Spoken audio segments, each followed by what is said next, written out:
By the end of this video, you'll know exactly what you need to do right now to turn around your financial situation and get back on track. Now, I get it. The phone is ringing nonstop. You're getting harassed by bill collectors. Your mailbox is stuffed with past due notices. Your credit cards are maxed out and your bank accounts are empty, or worse, negative. Your rent is due, and if you're like 20 million other Americans right now, you're behind on your power bill and they're threatening to turn off your electricity. Maybe you've got kids to feed and clothe and to care for. I know you're beating yourself up for being in this position. The world is closing in and you feel like a failure. I get it. You're feeling helpless and hopeless and your self-worth is close to zero right now. But I want you to know you're not alone. I've been there. A lot of people are there right now, right this second, and I've lived this. But we can fix this. I'm about to give you a step-by-step action plan for turning your money situation around and getting back on track. I need you to watch this video all the way to the end. Maybe it's the first step that we'll go over that will be the change you need. Maybe it's the last one. But right now, we need all hands on deck and every bit of knowledge you can muster to turn things around. If you're watching this, there's a pretty good chance you're at the end of your rope and you're looking for real answers. Keep watching to make sure you get the answers you need.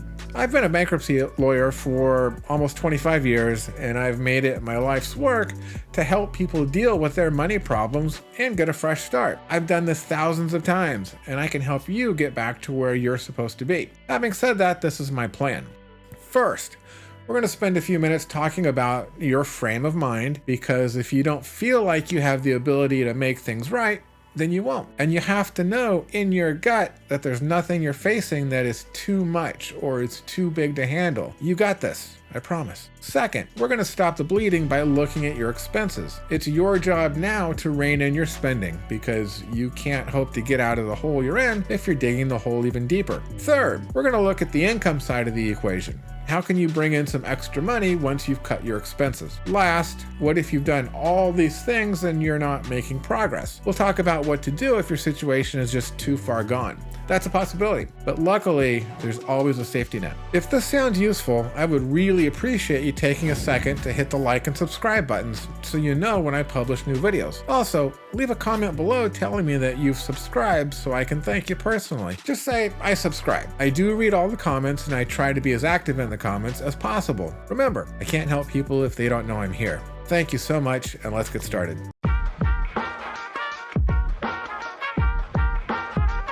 Now, the first thing we're going to talk about is changing your frame of mind. I don't want to be too kind of mushy or woo-woo about this, but it's true. Everything starts here. You might be in the situation that you're in because of how you think and what you believe, and it's how you think and what you believe that will get you out of the situation. Your frame of mind limits your ability to recognize opportunities and limits your willingness to act on those opportunities. I know you're feeling overwhelmed and desperate. Desperation clouds your judgment and makes you react in reflexive ways. We need to get you away from knee-jerk reactions and snap judgments and move you towards thoughtful and deliberate execution. The goal here is to rise above the emotion of the minute and see the bigger picture. You might have what I call monkey brain. That's where your mind races at 100 miles a minute, constantly going from one problem to the next, completely unable to focus on what's most important right now. Your goal is to slow down and look at your situation as calmly and dispassionately as you're able. Relax. Bill Murray said once that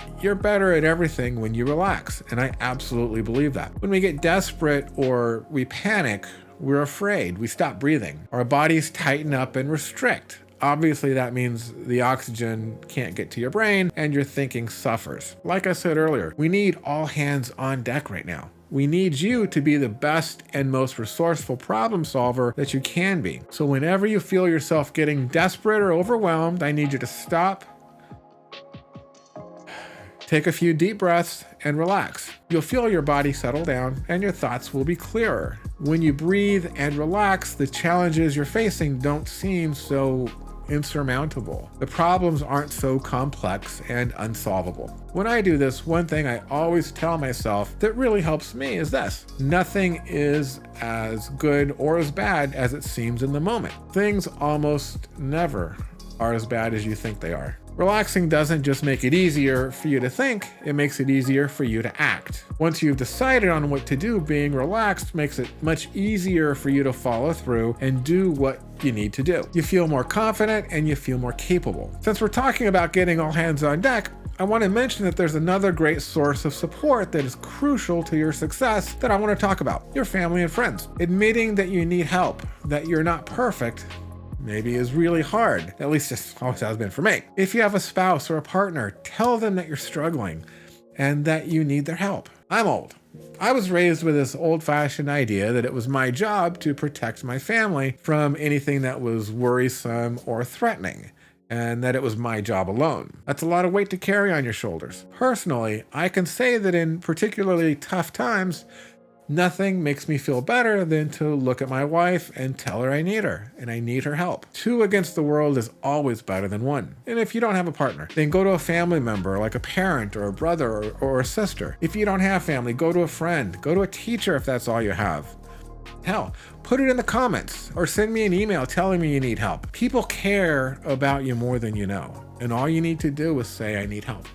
Now that you're in a more resourceful frame of mind, let's put that clear thinking to work. Step 2 is to stop the bleeding. We're in survival mode right now, and any expense that does not directly contribute to our survival, we need to cut. And remember that every little bit helps. So what directly contributes to our survival?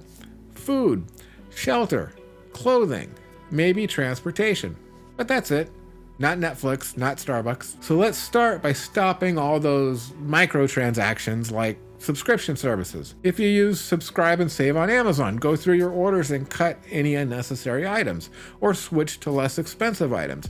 Remember, we're in survival mode. If you're eating out, you're not in survival mode.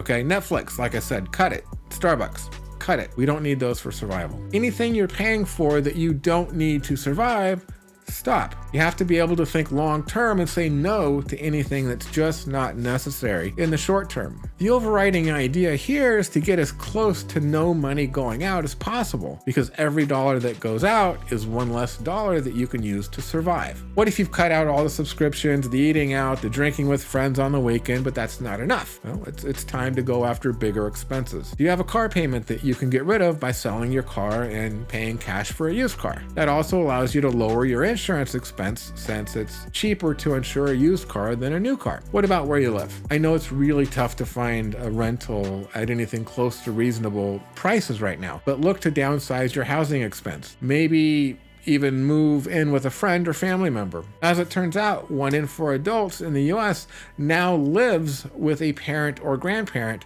and the main reason for that is financial. We talked earlier about asking for help from a friend or family member. This is where that comes in. Looking at your income is the 3rd step. So you're looking at your situation with a clear head, you've cut your expenses as much as possible.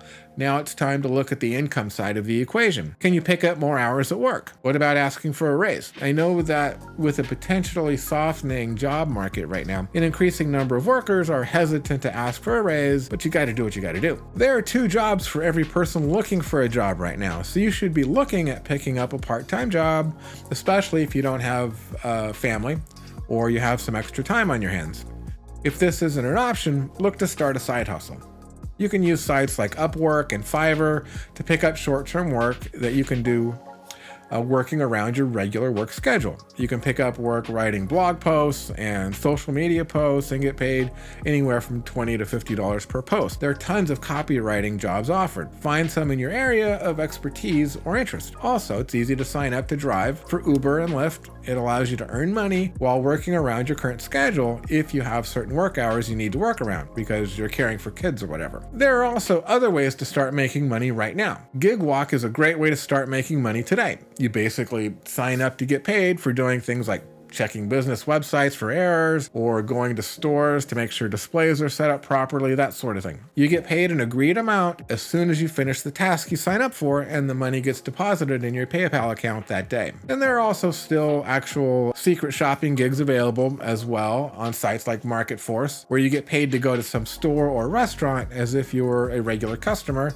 Then you just take notes and prepare a short report that gets submitted to the service. Pay is about $20 per hour depending on the actual assignment and store. You can also use apps like OfferUp and Facebook to get rid of everything that you don't need. If you're anything like me, you're weighed down by a bunch of stuff you bought and you don't need it. Turn all that stuff into cash. The fourth step you can take is taking advantage of the social services offered in your area. There's still a lot of pandemic-era social services available, like free and reduced cost food and rent and utility subsidies. Do a search for available services in the county you live and take advantage of whatever is offered for people who are struggling financially. You're just looking to get over the financial hump today so that you can start putting into place more long-term plans. When you're in survival mode, you need to access all potential sources of help. Step 5. File bankruptcy to clear your dischargeable debt. Now, I'm a bankruptcy lawyer.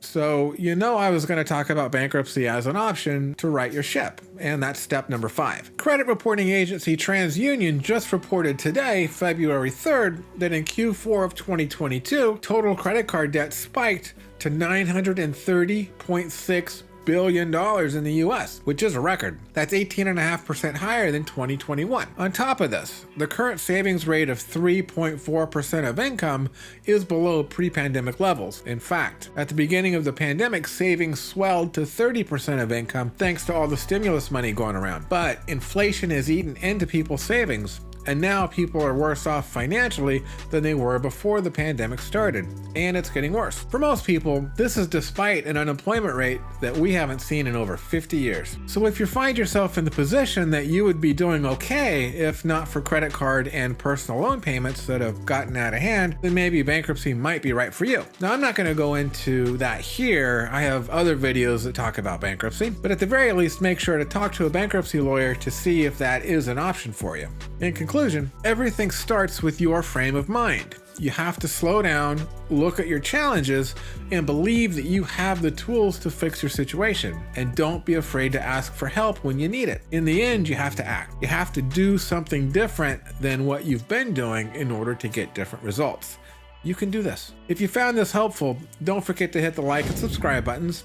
Let me know in the comments if you need help or if you've worked through some of these challenges and you're doing better. I'd love to not only hear your success stories, but also tell me about things that maybe didn't go as planned or didn't work out the way you expected. We can all learn from each other's experiences. See you next time.